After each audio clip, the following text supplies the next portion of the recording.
Focus human rights council central government recognised organisation national director Kalsineti Anand ఆధ్వర్యంలో గత 30 రోజులుగా వలస కార్మికులకు, ట్రాన్స్జెండర్స్కు మరియు మూగజీవాలకు ఆహారం అందిస్తున్నారు. ఇందులో భాగంగా గురువారం జరూర్ నగర్లో నివాసం ఉంటున్న ట్రాన్స్జెండర్స్కు మరియు భూపేష్ గుప్తా నగర్లో నిరుపేద క్రిస్టియన్ కుటుంబాలకు బియ్యం సరుకులు, కూరగాయలు పంపిణీ చేశారు. ఈ కార్యక్రమంలో సుమన్, రవి, తరుణ్ తదితరులు పాల్గొన్నారు.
ఫోకస్ హ్యూమన్ రైట్స్ కౌన్సిల్ నుంచి ఈ కరోనా వైరస్ ఎప్పుడైతే మన భారతదేశానికి వ్యాపించిందో ఆ రోజు నుంచి మన ఫోకస్ హ్యూమన్ రైట్స్ కౌన్సిల్ అనేది ఈ దాన కార్యక్రమాలు ఏర్పాటు చేయడం జరిగింది.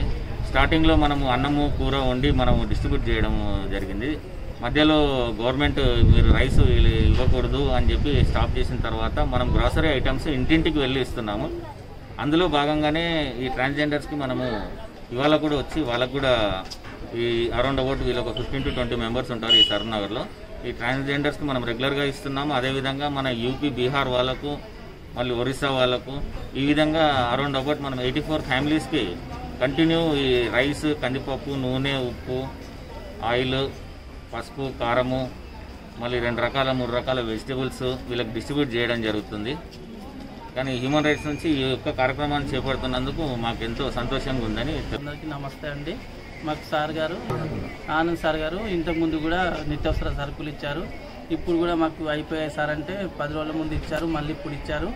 సార్కు మంచిగా ఉండాలని ఫ్యామిలీ వాళ్ళు, వాళ్ళ కుటుంబ సభ్యులందరూ, వాళ్ళ తోటి ఉన్న వాళ్ళు కూడా అందరూ మంచిగా ఉండాలని కోరుకుంటూ, అందరూ అలాంటి దానాలు చేస్తే మాలాంటి వాళ్ళు, బీద వాళ్ళు మంచిగా ఉంటారని చెప్పేసి కోరుకుంటూ అందరికీ మా తరపు నుంచి ప్రతి ఒక్కరికి పేరు పేరు ధన్యవాదాలు తెలుపుతున్నాం సార్. అందరికీ చాలా సంతోషకరమైన ఇచ్చినందుకు. నేను సేవా కార్యక్రమం ఇంకెన్నో చేయాలని మనసారా కోరుకుంటున్నాం మేము.